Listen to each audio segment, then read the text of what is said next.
taught leadership and fitness and character lessons to the kids in schools. So it's not just like, raise money and you're done. We literally like take over the school and teach this really powerful program, and it just exploded.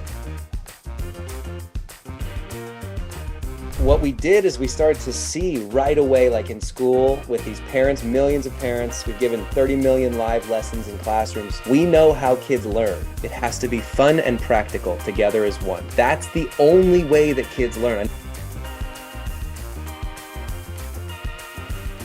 You'll have a passing conversation with someone, but when they read your book, like it really is a powerful way for someone to know your life and what you care about, especially if it makes a big impact on their life, right? You know this as an author.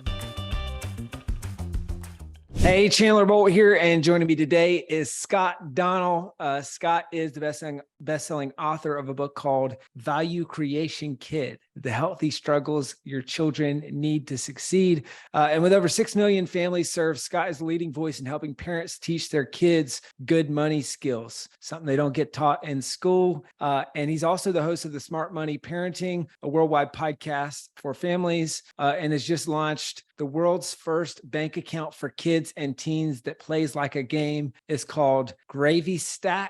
I got to hear a little bit behind the scenes of the launch when we were hanging out in a mastermind in Colorado. Really, really, really cool concept. Just the way that he looks at this stuff, the way that he teaches this stuff, what they're building with GravyStack. It's really intriguing. So we're going to talk about the book stuff, how the book ties in with the app, and a bunch of other stuff. So Scott, welcome. Great to have you here. Good to be here, man. You forgot one really important piece. I'm the second best pickleball player on this call right now. That's right. That's right. I don't know why, but before the interview, we're talking about pickleball, and I totally forgot I was battling it out on the slick courts in Colorado at like 7 a.m. before the mastermind. It's so funny. You, me, and Pete, we had a lot of fun, man. Good. Oh, man. Play hard, work hard. It's good. Yeah. Well, we share the love for wake surfing and pickleball, and teaching kids skills that they're not taught in school. And so let's talk about the book form of doing that. So why a book? Why make this book kind of a part of your brand, a part of your business, all that good stuff? Yeah. So Value Creation Kid, it's really from the 6 million families we've served. And I started my first company almost 15 years ago, was called Apex Leadership Co. It became, I started to help my wife's first grade class raise money because she spent her whole paycheck on the kids. And I was like, okay, this is not okay. You're making like 38 grand as a teacher. What are you doing? And she's like, this is what we all do. So I started a company to do fun runs to help her school raise money, because everyone used to sell chocolate and cookies and magazines and pizza and stuff. That's not healthy, and those companies take all the money. So we started Apex. My wife's school raised like 50 grand. It was like an unbelievable program. And we taught leadership and fitness and character lessons to the kids in schools. So it's not just like, raise money and you're done. We literally like take over the school and teach this really powerful program, and it just exploded. So the program is literally like the #1 school fundraising franchise in America. We've had 6 million families now, or I guess 5 million and 1 million with the other companies. But what we did is we started to see right away, like in school with these parents, millions of parents, we've given 30 million live lessons in classrooms. We know how kids learn, right? We know exactly how they learn, and we've mastered this skill. And what I immediately realized was, why are they not learning like the critical stuff, critical thinking, practical skills, budgeting, money skills, financial literacy? Like everyone rails against the system. They're like, why aren't my kids learning? Well, we figured out why. And you can't expect teachers that are barely making enough money to live to teach kids about money and investing and saving and earning and spending and sharing and those kinds of critical skills. And so it started me on this journey for the last 10 years to help basically families and parents raise their kids to prepare them for wealth. Okay. And in that process, we started doing these business fairs with my mentor actually right there in Austin, Jeff Sandifer. He started a business fair for kids in his backyard. We ended up expanding it. Now there's like 1,600 of them all over the world. And it's ways to teach kids like having a business on a Saturday. And then when COVID hit, we started myfirstsale.com, which helped kids take that online and launch their first Etsy, right? To have their first marketplace online to sell products. And then all that led into this book and our app, GravyStack. So parents need a roadmap for this. They don't know what to teach their kids in what order. most of them just like do allowance, which is actually a terrible idea. And most of them like maybe a lemonade stand here or there. They'll get them a bank account when they hit puberty. Like that's all they could figure out. And so we created a system that if you follow the roadmap, your kids are going to be prepared for success. Like it gets them all the course training, all the practical skills. And the last thing I'll say about this book, Value Creation Kid, it's all of the lessons behind the app, the GravyStack app, which is the banking and investing app for kids that plays like a game. So they are intrinsically motivated to learn these skills. I for the last 3 or 4 years, I've tried to basically search the world for legacy families, right? We tried to find 100 families that raised unbelievable kids and grandkids. Like they actually figured out the system. And how did they not spoil them, ruin them, entitle them, make them victims and lazy and anxious and all these issues? And you know the model out there that's like shirt sleeves to shirt sleeves in 3 generations. You ever heard of that? Mm-mm. So over 90% of generational wealth is gone by the grandkids. Okay. It's a massive problem. Like somebody like you and I, we make it, we start to do really well. And then you have to figure out how to raise kids in that. And a lot of people mess that up. A lot of people end up paying for everything for their kids, doing everything for their kids and spoiling them in a lot of ways. And they don't know how to pass on what they've learned to the kids. And so that's really what we've done. Is this book is an amalgamation of what all these 100 legacy families, we had to go through 1,000 families to get 100, by the way, because most people like really struggle with this issue. And so we diluted all the main lessons learned. All these families did the same stuff and no one else does them. And so we put it all in the book, Value Creation Kid. And the tagline is the healthy struggles your children need to succeed. And so it's this lens to look at the world and raise kids in a certain way to prepare them to create value all around them. So that's really the book. And then the app is basically all the tools of these families for everyone now, right? You don't have to be some incredible legacy grandparent with, 30 or 40 kids, grandkids, great grandkids. You can now do this at any stage with your kids. Just apply the lessons and the app and the book and you're good. Cool. Which came first, the book or the app? The app came first. We've been building it for 3 years. And then we had so much content in the games and the home economy system and in the banking that we've been training parents on for years now. And everyone's like, you got to write it. You got to put it down. You got to put it in like a protocol for everyone to just use. So that's really what built the book. So it's all the lessons learned. And yeah, it's been really fun. And so it sounds like, hey, you're building this app. You've got content and lessons and stuff like that to teach within the app for kids. It sounds like, and then so much so that it's okay. We need a book with this.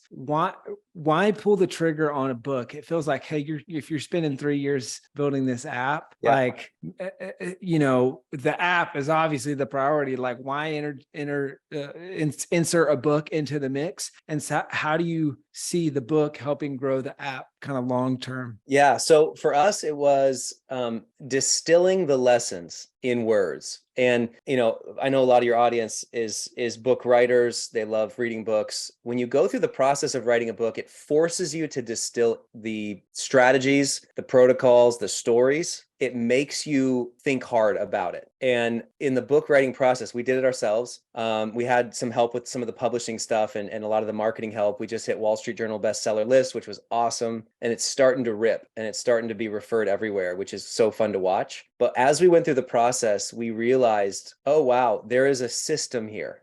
We were actually just putting these games and putting the home economy system, putting it all in the GravyStack app for all the families to use. But then when we started writing it all down, it codified like the whole strategy. And we were like, oh my gosh. So we started moving things around. We realized these are like axioms to family legacy. These are the tenets to family legacy. And so that's what was the beautiful part for me in the book. It helps me craft the story so much better and explain it to people. And when people get the book, we have the Audible and the book on Amazon. And we have inside the book, we called it the GravyStack method. It's the value creation strategies. It's the role in the home, the financial competency training, and the healthy struggles for kids. They weren't in that order when we started. We went through like 4 or 5 re-edits to really simplify and get the system down. And I think that's one of the most beautiful parts about writing a book. It forces you to put systems to your knowledge in a lot of ways, especially if it's like a nonfiction helping book Yeah. for other people. An impact book forces you to put these things in order that other people can unpack and use. Because our whole goal is value creation. The whole goal is how to operationalize this stuff in the home with your kids, how to have the money convos, how to help them go through the healthy struggles to create capability and confidence and value in the world. And so when we did that, it was kind of this explosion. All of our GravyStack members started using, our investors all used it, all of our friends started using it, and now every day I'm getting multiple texts and emails from people like, oh my gosh, I That's just, cool. Kaylin, That's cool. Lady Boss, our friends Brandon and Kaylin, Kaylin just texted me yesterday. She goes, I just shared your whole book with a huge group of entrepreneurs and moms. Everybody bought it. All I said was 30 seconds of what the book did for their family. And she's like, and everyone was like, oh my gosh, we're going. Cause she just flipped a couple of the wrong ways of thinking that parents have with their kids. And once you flip those couple things, they're off and running. They're value creators for life. So right. Yeah, it's fun to watch. That's cool. And I feel like maybe in some ways it's almost easier to share the book than it is to share an app, from a viral word of mouth perspective, where when you teach it, it's like, oh, well, hey, check out this book. It feels like I'm helping you versus, hey, download this app. Feels like I'm like, hey, but naturally when they read the book, they're going to likely integrate with the app. Right. You talked about the book forcing you to distill down some of the principles and concepts that you talk about. So I guess a two-part follow-up on that. One would be, is there anything about the app that changed as a result of you going through the book writing process? And then the second question, or I guess it's really like kind of maybe a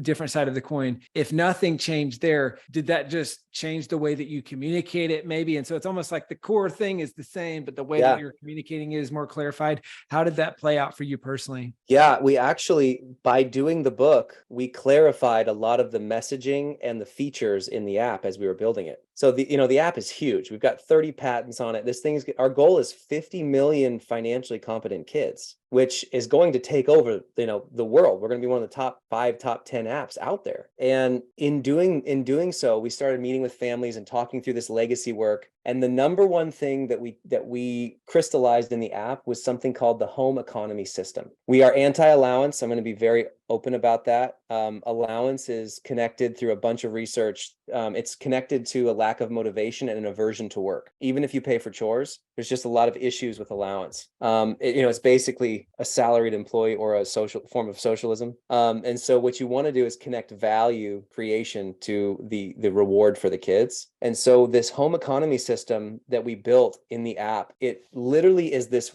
repeating printout for the fridge that has everything the kids need to be able to create value in the home. And we call it the 3 E's system. And it was because of writing the book that we crystallized it. It's expectations, expenses, and extra pay. That's the replacement to allowance. If you can set expectations in your home for your kids, here's your role in the family. We're not paying you for these things. You're going to make your bed, clean your room, brush your teeth, do well in school, probably dishes and trash. Like, you're not getting paid for those things. That's part of your rent. Okay. You start out with your expectations. And then what a lot of parents miss is giving their kids expenses that they have to be in charge of instead of the parents paying for it, which is what most parents do. Most parents think my job is to provide everything for my kids. No, your job is to prepare them, to teach them to fish, to get them to be earners and to cover their own expenses so that they can learn budgeting, delayed gratification, trade-offs and decision-making and wants and needs. And, I don't want the Nike Airs anymore. I'm okay with the Adidas. You know what I mean? Like, you want kids to go through like a ton of these decision choices. And so the expenses are what parents need to pass off to their kids. And the app makes it 100% easier. Okay. And so things like toys and tech, trinkets, in-app stuff,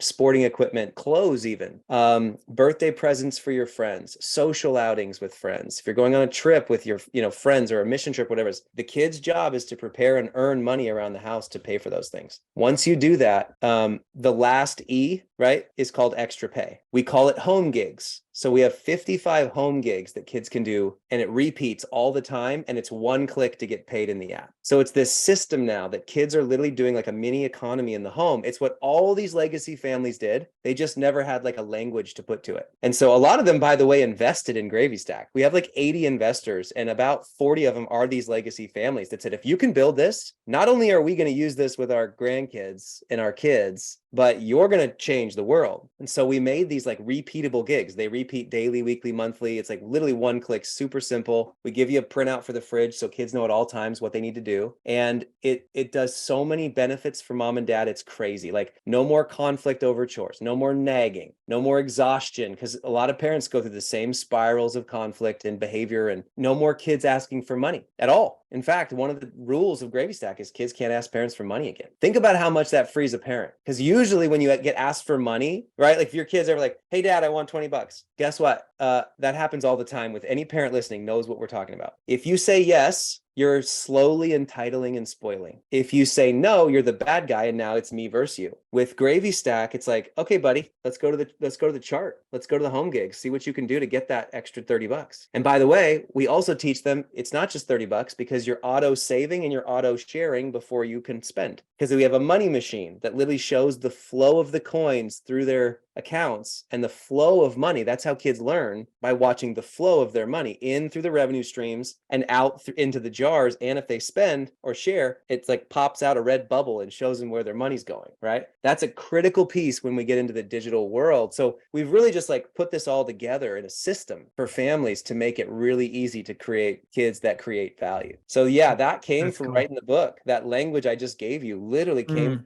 having to sit and articulate this in a way that's palpable inside of a book. So I think a lot of things have changed. I mean, now we're doing family legacy workshops, familylegacyworkshop.com. You can literally go there right now, sign up for our workshops, and I'll give you more information on this for your audience later. But it's a huge opportunity. Families, they hear it once and they're like, oh my gosh, we got to go right away. Pete Vargas, our mutual buddy we were playing pickleball with, he announced to everybody at our event last weekend. He said, I just had the value creation kid conversation with my kids 3 days before the event. And he said, everything shifted. They immediately know more of the issues over chores. They're like, what? They're excited about it. They see visions and goals for what they want to get and what they're going to do with the funds. We literally like sat back and just enjoyed the ride. And so I want to hear that from millions of families, man, because there's a lot of like exhaustion and conflict and issues and behavior problems with parents. So we just solve all that. That's cool. Well, it's cool to see how the writing the book distills a lot of the concepts that now make it easier to share about those concepts, share about the app, all that stuff. Talk to me about, why did you decide to, at least from what I can gather, it seems like the book is written to parents. And I think you could easily, with something like this, the natural extrapolation would be like, oh, cool, like do a kid's book that's like value creation kid, but like a kid's book type of thing. Was that intentional that you're writing to the parents? And if so, what was kind of the thought process behind that? Yeah. And kids' books are great, right? Like my Garrett Gunderson just wrote a great book for kids that's coming out. Damon John, a friend of mine, you probably know him from Shark Tank. He just wrote a great kids' book that came out. I wanted to write this as a protocol for parents, because a lot of this stuff can be a generational training. And the secret that I've found is that if you're talking about kid things to parents are actually learning too, because many parents have not learned a lot of these core money skills of investing, saving, the compounding interest, the insurance, taxes, real estate. It's all in GravyStack. So as we talk to parents about how to help their kids, they're actually learning in the process, right? And we love that, because I love kids' books. They're super fun. We've talked about doing a kids' book, but you know what kids love more than books is gaming. So we put the gaming inside of GravyStack and all the content of the book inside of these 100 games, these financial games that kids play, and they're competing with each other. They're sharing lessons learned, and the parents are actually learning along with the kids as they play together. So when it came to the kids' book question, we thought, no, let's help the parents with the book and the future books coming, and then let the kids jump into GravyStack and play together. That was the goal there. Got it. Yeah. I hope you're loving this episode so far. So if you're serious about writing and publishing your book, we would love to chat with you and help create a custom plan. All right. So all you need to do right now is go to selfpublishing.com/schedule. Schedule a 45-minute consultation with one of the experts on my team. All right. Let's implement what you're learning in this episode, and let's see how we can help with your book. Go to selfpublishing.com/schedule. And that's the thing about kids' books. You got a dual audience, right? right? And I'm sure probably similarly to with your app, you got a dual audience. You've got to sell to the parents and appeal to the kids. And so it's how do you get it? And so I'm assuming that's what you do with the book here is, all right, how do I get in the hands of all the parents who are the kind of the decision makers, but then get the app in the hands of the kids who are actually going to use it. And so it's almost like the app's more directly to the kids, the book's more directly to the adults or the decision makers. Exactly. You want to go right to the decision makers. And so once the parents get the model, when they get the understanding, it's a no-brainer. They're like, oh yeah, we're getting into the app right now. And their kids love it. So, the thing I've learned with working with 6 million families, kids learn in 2 ways, and they have to be together for it to stick long-term: fun and real life experience. If you can get a kid to be intrinsically motivated because it's fun and to get them practical skills because it's real life, they're going to learn that for life. Instead of homework, you don't want more homework that goes in one ear and out the other. And everyone listening to this, I really want to make sure that you put this inside of any content you deliver. It has to be fun and practical together as one. That's the only way that kids learn. I know it's a bold statement because a lot of school is homework and rote memorization and regurgitation of facts. If you want a kid to stick long-term, make it fun and practical. And you can do that in your content. But we're very careful, like, especially with kids, it's like, they're not going to come home from school and do more homework, right? Kids they want to have fun and they want to learn practical skills with it. Then you have the long-term learning. Okay. So you can do that inside of videos and books and content as well, but you just can't make it sound like homework. It's got to be fun and practical. And that's true for everybody. What I've learned in working with all these kids, my life is working with kids, childhood development, mental health, learning practical skills.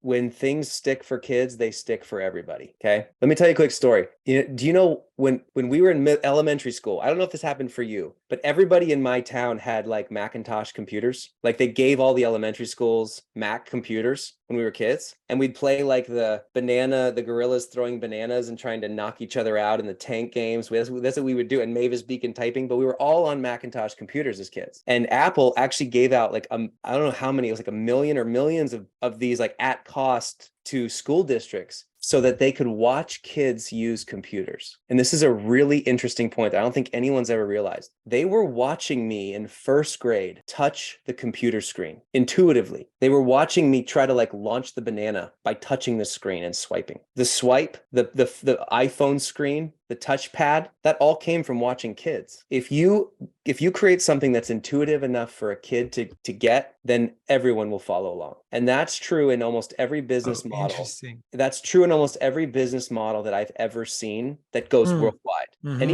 Any piece of content, any strategy, any business model that explodes is so simple that a 3-year-old could get it right away. And that is one of the best tips I've ever gleaned from working with kids. Because now, like, I'm not just building a bank and a game for kids. We aim to take over the game, man. Like, we want to take over banking because what we've built by helping kids, 60% of our parents right now have said, forget all the other banks. You guys just made it more intuitive than I've ever had in my entire life. Why do we have checking accounts if no kid's ever going to write a check ever again, right? It's monthly statements. No one looks at them. They're boring and it's hard to get there and no one likes to look at them. We gamified it. We put it in the money machine. So they literally watch their last 10 transactions flow through the money machine. They're watching it like an animated GIF, man. So a bunch of things like that. And it's all because we helped. How do we get this to be understood by a 6-year-old, which is the youngest age you can start GravyStack? So it's 6 and up. We used to say it's like 6 to 18. No, it's 6 and up. We got college kids playing. We got parents using our accounts now. Everyone loves this model of learning, and it really helps them learn core money skills. So that's cool. Just a piece of advice that anyone listening is like, go to a niece or nephew or your kids or your neighbor's kids, your friend's kids. And if you can get your content or your book or your idea through to them, now you know it can scale. Let me ask a follow-up on that. Like, because I think it's easy to intellectually understand, like, oh, cool, you've got to make something, a product or a book that a kid can intuitively use or understand. What are practical ways that you've done that or that you recommend doing that, whether it's with a book or with an app? Like, what are ways that you, because you're not, it's not just going to be like the first try, it's going to have to be iteration and kind of like you're saying, watching them use it and stuff like that. But what are some ways that you do that? Unless you're Jordan Peterson, okay, I'll put a caveat on there.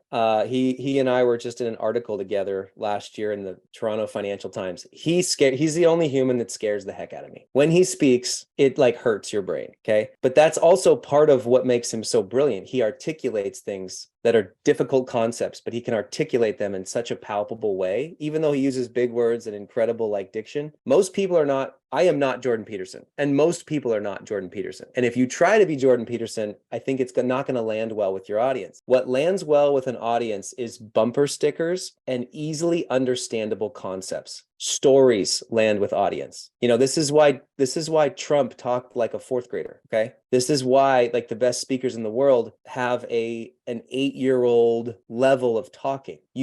People want to feel good by understanding something clearly. Kids are the best litmus test for that. And so when it comes to everything we do, we beta everything on kids. This book, kids still read our book, by the way. Parents literally give it as a gig now in the app for their kids to read the book because it's a roadmap for kids. Oh, that's cool. Like it's one of the things that they get paid for. Yeah, because we don't just have action. So I didn't mention this, but a lot of these legacy families didn't just pay kids to like do stuff in the yard, in the garage, and clean a bathroom or organize a closet, make a meal. We have a ton of them, 55. We call them action gigs. But what these families did is they went deeper. They actually did brain gigs. They would pay their kids or grandkids to learn really valuable information and respond and react to it over and above homework. They don't pay for homework. It's like, hey, in our family, we get our homework done. We do well in school. You're going to set yourself up for success regardless. Okay. That's an expectation, but they would say, hey, I'm going to pay you $10 for every PragerU that you watch, 5-minute videos and respond with 2 paragraphs on what it means to you and how you're going to use it. $10, an article, a book, no sugar for a week. These are brain gigs, we call them. And That's those cool. are also in the app that parents and grandparents and relatives can give to the kids for extra pay to cover their expenses, right? And save and share and invest. It's all there in the app. And so, yeah, I mean, it's so cool when you really dive deep into what the best families in the world. I mean, I'm obsessed with this because I've got 4 little kids, right? All my friends have kids, and we're just trying to make sure that we don't screw them up, that we do it right. And there's so much that we're learning here. We love it, man, because it's freeing for the kid. It connects us deeper in a relationship with the kid because it's no more me versus the kid. It's me with the kid. And so many times, if you don't know these things, it becomes you versus the kid. And that's hard on a relationship. And you want to have a deep, long-term connected relationship with your kids. That's what family legacy is all about. In fact, one of the biggest lessons we train on,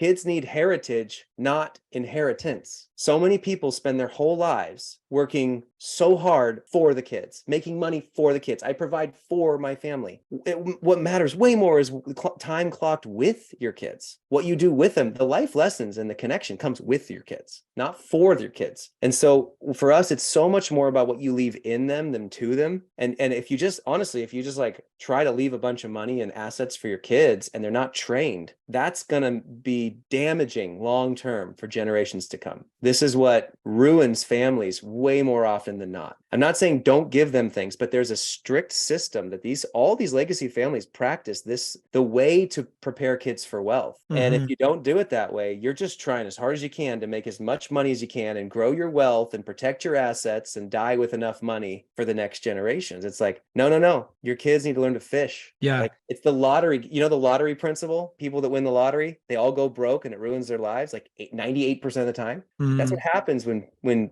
all you're trying to do as a parent or a grandparent is accumulate wealth to pass on. It's the same principle. Did you have your kids help with the launch of your book? Oh yeah.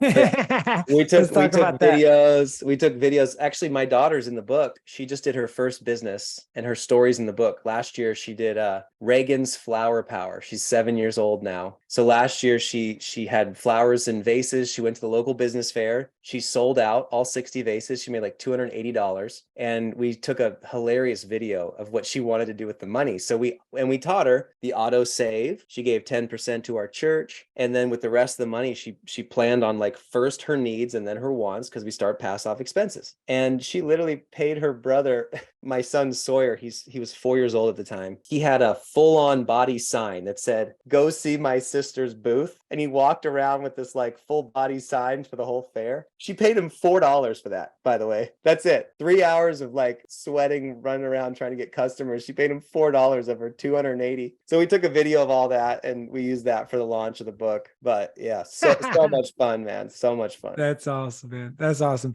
Well, we're kind of in the home stretch here. So I got a couple final questions. One would be just quick follow-up on the launch of the book. What'd you do to launch the book successfully? And what were one or two things that moved the most copies? Yeah, we did a lot of pre-launch work. So, obviously we have a bunch of customers from our other businesses that were dying to get it. But a lot of what we did was bring in ambassadors to help launch the book out to their community. So we got a lot of really, really good reviews from a lot of our friends. And then people buying for their audience, buying for their clients. We found 3 industries that really love this book. I mean, financial planners love this book for their audience, for their clients. Anyone who works in family offices, insurance agents and brokers, they love this for all their people. So we ended up having about 300 different groups buy bulk to get it out to all their people. So, just a couple of days ago, strategic coach Dan Sullivan loved the book so much that they bought one for all 3,000 of their members. And so that's going out next month, shipped out to everybody with a letter personally from Dan about how much he loves what we're doing. But yeah, a lot of it is our contacts, our network, people that were like, yeah, I'm happy to buy 50. I'll buy 100, I'll buy 10. And then we gave them some spiffs and some free research guides or GravyStack for a certain amount of months for free, that kind of stuff. But yeah, it ended up working out really, really well. And then we did a lot of podcast runs. We use a lot of friends that have great lists. I love the affiliate game, man. I mean, we're just getting into it, but now that we have our higher ticket workshop, and we have the book, and then we have the app, we have affiliate revenue on all of it. And that's really, really working out for a lot of people. So we're just going to copy paste that model all the way up. Cool. And we're going to keep selling. I mean, we're selling more now than at launch. So, this isn't just like a one and done. So I could have in the app. Are you promoting it in the app, or is it mostly bulk purchases currently, or what's the big driver? It's people telling other people right now. It was through the app and it was through bulk, but that was just a launch. Now it's people read it, they immediately tell friends about it, and it's just starting to get out there. My co-author, Lee Benson, is like a 9-time exit genius coach, entrepreneur, and he mentors thousands of high school and college kids. So we wrote the book together, and he's going on big name podcasts every week as well to promote. And then all of our investors are sharing it with all their people. But yeah, I mean, that's it definitely, it leads into the app. It's just a simple QR code. It leads into, me speaking and the workshop. We're going to be re-editing to put the Wall Street Journal logo on there. And we're going to add in the workshop as well for folks. But yeah, it's the first time I heard about writing your own book, they were like, yeah, this is the new calling card. This is the new business card, is you have your own book. And I really never really understood like why I didn't want to go through the whole process of writing a book, because I'm going to put my name on something. I'm going to do it right. And we actually did write a couple of books I never published because it wasn't the right timing, or we were selling the business or things. But I love this process because it really helps other people in my life understand what I stand for. Does that make sense? Like people, you'll have a passing conversation with someone, but when they read your book, like it really is a powerful way for someone to know your life and what you care about, especially if it makes a big impact on their life, right? You know this as an author. There's few things in my life more rewarding when someone goes, I just read your book and it changed my life. Or in our case, it changed my family's life. So thank you, right? That is an unbelievable thing to hear. It's more important to me than money. Like I've made money. I've made my money. This is like an incredible way for people to know what I stand for. And it's so rewarding when you make an impact in someone's life for it. So I don't know if we're going to write another one. We're being asked already for like the next one, like value creation family and all these different things. But for now, our goal is to get this out to 1 million people's hands. So keep promoting it. Yeah. We talk all the time. It's a lot of people focus on the 1 week launch when they should be focusing on the 1 year launch. Right. And so keep promoting that book. I know it's been about 3 months or so. I think it launched beginning of April. So you're a quarter of the way through. Keep going, man. Hey, what would be your parting piece of advice for the Scott from a couple of years ago, or maybe the other Scotts out there who are thinking about writing a book that grows their business? Everybody, the only way to eat an elephant is one bite at a time. And the best advice I got for book writing was just start. Like, write a page, get your topics first, and then just start talking about each one. Codify what you want to say, get your 8, 12, 10 chapters of the system, get the thinking in there, and then take each one and then double click on each one. Take them one at a time, set a goal, and then set a process. People are like, oh yeah, you got to sit down and be some freak genius that writes the whole thing in an afternoon. You could probably get the basics in an afternoon. You could get the list of like the main content topics, but if you really want, like, you can do it. You can. I never thought I'd write a book because I'm so busy and I got all this stuff going on. I didn't think I had anything to share. And then as I had some friends, in fact, I don't know if you know Jim Quick. He's one of our investors. He's a dear friend. He's like, Scott, if you don't write a book in the next year, I'll never talk to you again. And he's like, and I was like, Jim, I have three good chapters of a book in my life so far. He's like, are you kidding me? Because he's been with me on 4 different companies. And he's like, you're experienced, you're younger, but oh my gosh, just put it down, get it out there. So that's my advice to people, is just start. And it doesn't have to be perfect to be good and powerful for other people, but get your topics, get your kind of run of show, and then double click on each one. And you'll be amazed at how fast it fills with your mind and your experience. And that's the best way to do it. That's great. I love that. Well, guys, grab a copy of the book. It's called Value Creation Kid. Again, the book's called Value Creation Kid, The Healthy Struggles Your Children Need to Succeed. Grab a copy of it. Scott, where can people go to download the app? So for parents, for grandparents, if you're not, you should be using this with your kids. When Scott explained this to me at the mastermind we were at, I'm like, oh my gosh, when I have kids, I'm definitely using this, and I wish that this was something that existed when I was growing up. So where can people go to download the app? Yeah, so GravyStack.com/Scott. Just go there. It'll take you right to the app. And you guys can get in. The average family, it's like $7 a month to start. And the average family's saving $550 in month 1. So, and kids are doing the lifting on that. Subscriptions and couponing and eating in versus the out challenges, like all the home gigs. So the return in month 1 is about 80x for the families. And so, yeah, they can go to GravyStack.com/Scott. If you want to sign up for one of our workshops, it's Family Legacy Workshop.com. And you can join us for a 2-day virtual experience where we help you operationalize all this legacy training in the home. And then for me, I'm Scott Donnell on all socials. Pretty simple. I am Scott Donnell. So that's it. Cool. Well, guys, check it out. 80x on your money. I don't know too many places you can get that kind of return. So go to GravyStack.com/Scott. Grab the app. Scott, this is awesome. Thanks so much, man. Thanks for having me. Appreciate it. Thank you so much for watching or listening to this episode of the Self-Publishing School podcast. I know there's so many places that you could be spending your time. There's other podcasts that you could be listening to, YouTube channels that you could be watching. So thank you so much. It means the world. Now, I want you to do 3 things right now if you found this episode helpful. I don't know if you know this, but we've got a YouTube channel. It's a companion channel to this podcast. All the video versions of the episode are on the YouTube channel. So number 1, subscribe to the YouTube channel. Number 2, if you're listening to this podcast wherever, whether this is Spotify, Apple Podcasts. Number 2, I want you to subscribe to this podcast right now so you don't miss a future episode. And then number 3, this is probably the most important, leave a review on the podcast. All right, reviews are super important and help this podcast get discovered by other people. So number 3, leave a review on the podcast. Thank you so much. I'll see you in the next episode.